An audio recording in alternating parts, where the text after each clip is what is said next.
Tasmania is home to some very unique birds and marsupials. But what happens if these wild animals become sick or injured? Luckily, there is an amazing team of rescuers and volunteers who can transport them to a state-of-the-art wildlife hospital right here in Hobart, where a dedicated team of vets and nurses work tirelessly to care for an incredibly diverse range of animals. Join me, Ali the Vet, for a behind-the-scenes tour. Good morning from Tasmania. We're here at the Bonorong Wildlife Sanctuary, and we're going to do something really special today and check out the Wildlife Hospital. Hello viewers of Vet Around the World. I'm really excited to welcome you to Bonorong Wildlife Sanctuary in southern Tasmania.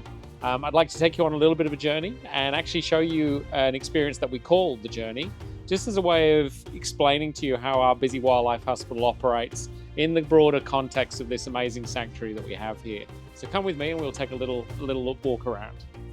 So this boardwalk is really the start of an experience that's designed to connect the visitors to our sanctuary to the wildlife rescue and rehabilitation work that we do.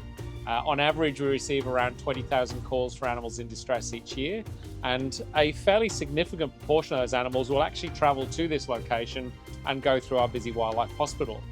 The boards that you see on the wall as we take the walk down through the journey are really a way of honouring all of the donors that have made this experience possible. So we've been very fortunate. We've received around $2.8 million in funding from philanthropists and from private donors, including organisations like the International Fund for Animal Welfare. And what that's done is it's enabled us to take our old veterinary hospital and transform it into something with significantly greater capacity and actually put that on display to the visiting public, which, as I said, really gives you an opportunity to connect with the treatment and link that to the journey that all of the rescue animals go on when they come to us. So we'll take a little walk down into the hospital viewing area.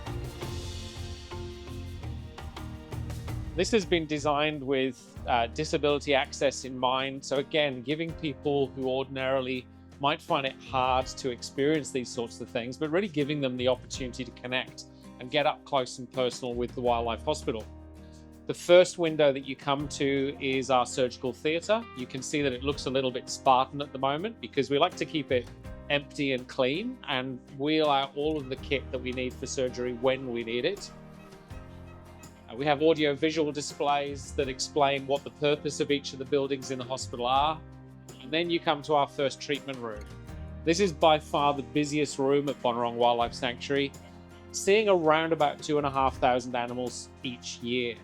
So an animal that comes into this room has just arrived with a volunteer rescuer, has had a very quick conscious assessment, and then undergoes a really thorough anaesthetic assessment, so an assessment under general anaesthetic, which allows the veterinarians to take bloods,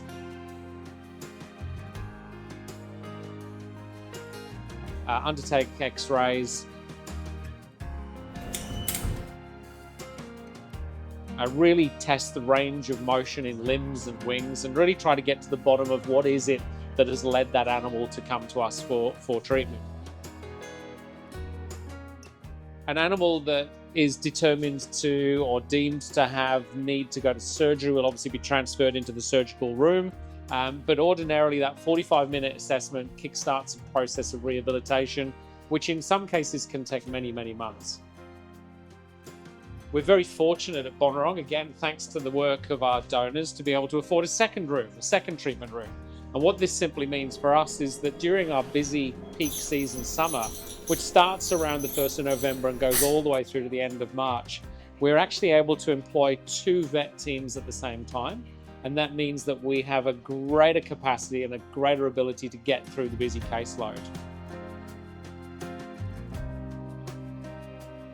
And then the final room on the hospital component of the journey is our necropsy room.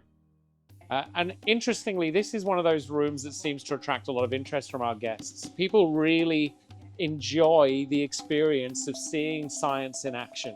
They understand that as a trauma centre, a lot of the animals that come here won't make it.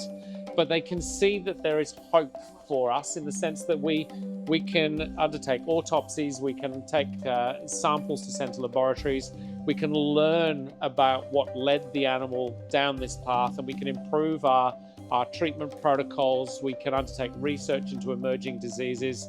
And I think the public gets great comfort in knowing that even when an animal passes away, all is not lost, and we do stand to learn from that experience.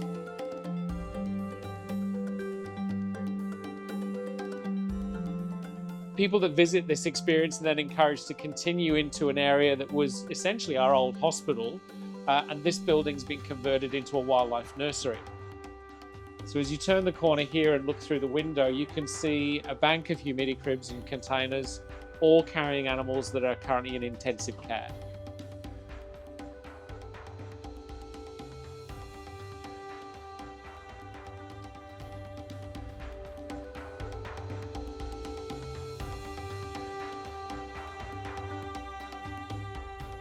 So these animals are either waiting for or have just had a veterinary assessment at the wildlife hospital.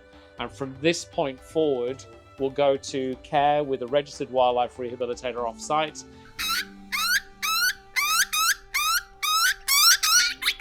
And they will be cared for and grown to the point that they can be safely returned to the wild.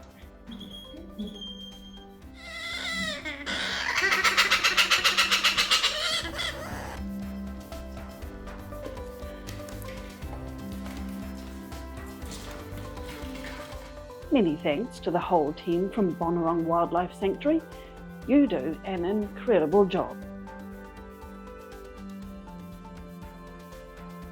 And if you guys want to see more wildlife, animal rescue and vet travel adventures, please do like and subscribe.